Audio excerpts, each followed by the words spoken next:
Hey, what's going on everyone? Greg here, and last week we got our usual Apple September event, and Apple introduced us to brand new Apple Watches and iPads. However, a lot of people were surprised to see that there was no iPhone 12 announcement at this event. Like nothing, no pre-orders, no release date, not even a mention of the next iPhone's name or any future events to follow. I mean, they even showed off the brand new A14 processor destined for these future iPhones and instead decided to show it off in the iPad Air. And while many of my longtime subscribers and viewers knew not to expect the iPhone 12 at this event, a surprising amount of people were expecting the iPhone 12, and I received a ton of mentions on Twitter and comments in the other YouTube videos asking me, Greg, where is the iPhone 12 and is one even coming out this year? Well, considering so many of you are interested in this topic, I figured we would go over where is the iPhone 12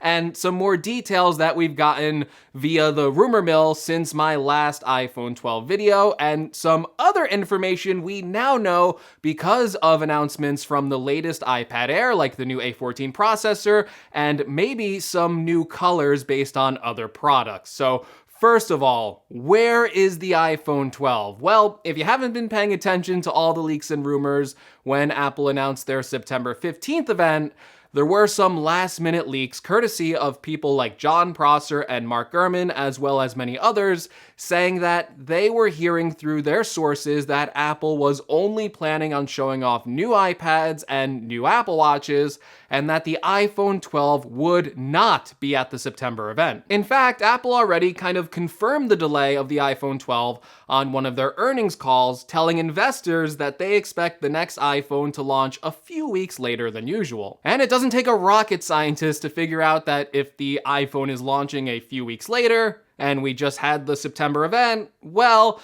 that means that the iPhone 12 and iPhone 12 Pro will be introduced to us in another Apple virtual event sometime in October. And if you're looking for an exact date for this iPhone 12 event, well, current rumors, and Jon Prosser seems to be backing this up, is that the next iPhone event will be on October 13th. In fact, I wouldn't be surprised if Apple started sending out invites to this next event by the end of September. So there, for all you asking, where is the iPhone 12? Well, it's just a few weeks delay due to all the manufacturing and supply chain issues we've had with the whole world kind of turned upside down. And we should be seeing the next iPhone announcement at another virtual Apple event sometime in October. Now, before we discuss some more of these rumors, I am still expecting the price range to be $699 for the iPhone 12, $799 for the bigger iPhone 12, $999 for the iPhone 12 Pro, and $1,099 for the iPhone 12 Pro Max. Like I mentioned before, the regular iPhone should come with 4GB of RAM, and the Pro model should include 6GB of RAM. The normal iPhones will have a wide-angle and ultra-wide-angle lens, and the Pros will have an additional zoom lens with also the brand new LiDAR scanner, the same one found on the new iPad Pro. Now, as for last-minute leaks regarding the iPhone 12, we now know, thanks to the Love to Dream Twitter account, who has an excellent track record, that the naming scheme for the 4 different iPhone 12 models is going to be a little bit different than we expected before. So now Love to Dream is claiming that the smaller 5.4-inch iPhone 12 will be called the iPhone 12 mini, while the 6.1-inch size iPhone 12 will just be called iPhone 12. The 6.1-inch and 6.7-inch iPhone 12 will be the iPhone 12 Pro, and of course the iPhone 12 Pro Max. We haven't seen Apple use the mini naming scheme in quite some time for a new product, with the only current product in the lineup that has the mini name is of course the iPad mini. I like this name. It makes a lot of sense considering this will be one of the smallest flagship iPhones in years, and it's very easy for the consumer to see the differences in the lineup because there's 2 regular size 6.1-inch iPhones, and then of course the smaller mini, and then on the biggest end with that 6.7-inch iPhone 12 Pro Max,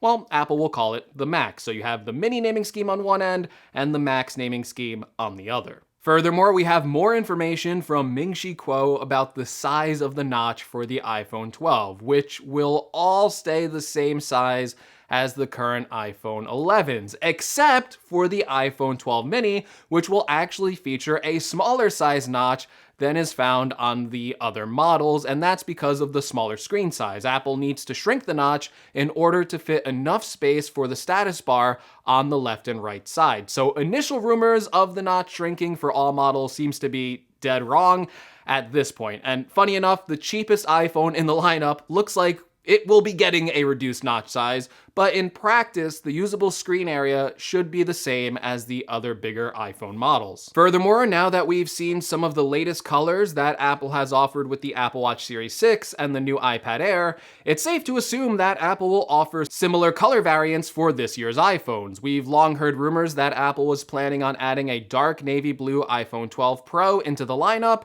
and if we look at the new Apple Watch Series 6, we probably get a good idea of how this shade will look on the iPhone 12 Pro. I actually have a Series 6 right here, and this dark blue color is definitely starting to grow on me. I'll be tempted just to snag the blue iPhone 12 Pro to have a matching watch and iPhone. Also, if we look at the new iPad Air colors, we can see that the iPad now has a new sky blue and new green color. I'm guessing that the iPhone 12 mini and iPhone 12 will not come in that dark navy blue color scheme, but may feature some of these lighter color schemes like the sky blue color. Because both the iPhone 12 siding and iPad Pro are both made of aluminum, we may also see a similar shade of green and possibly the reintroduction of the rose gold color, which does look quite different on this latest iPad Air model. As for whether the iPhone 12 Pro will receive a 120Hz display, well, it looks like Kuo is also putting a stomp to those rumors as well. Kuo is saying that the iPhone 12 Pro will not feature a 120Hz display due to battery life concerns, but it is on the table for the 2021 iPhones. Kuo says that the iPhone 12 battery capacity became smaller this year with the iPhone 11, and when paired with the new 5G chips, which will hog a lot of battery, 120Hz technology would significantly hurt the user experience. So yeah, I'm looking forward to the firestorm of everyone claiming that Apple needs a 120Hz display on these new iPhones, and unfortunately for those of you that want it, it looks like you'll have to wait another year, and if there is a silver lining to the story, it's that Kuo is saying that this feature is still on the table for next year's model. The big upgrade this year looks to be that 5G modem, which will be available on every single iPhone 12 model. According to 9to5Mac, Kuo predicts that there will be two versions of all models, one version with solely a sub 6 GHz and the other versions with millimeter wave 5G and sub 6 GHz. Kuo predicts that mass production of the sub 6 GHz version of the iPhone 12 and iPhone 12 Max,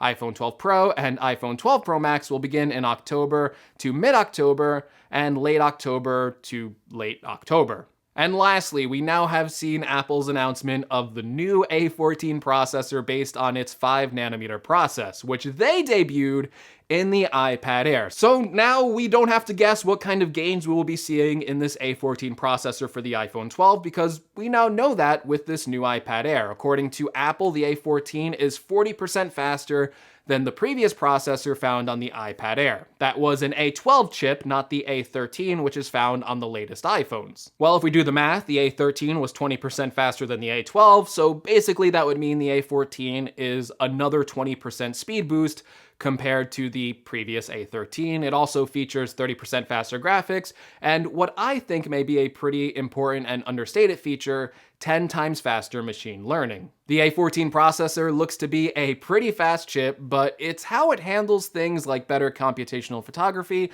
and faster artificial intelligence that has me more excited than just its raw speed, because let's be honest, the A13 is already pretty much overkill for what most of us use our phones for. Alright everyone, and those are the last minute leaks and rumors regarding the new iPhone 12. Again, expect an event and order date sometime in October. And hey, if this video helped you out, consider leaving me a like. If you want to see more from my channel, well, make sure you're subscribed. If you want to help the channel out in any way, make sure you check out some of the links in the description. And as always, thank you so much for watching, and I will see you all in the next video. Take care, everyone.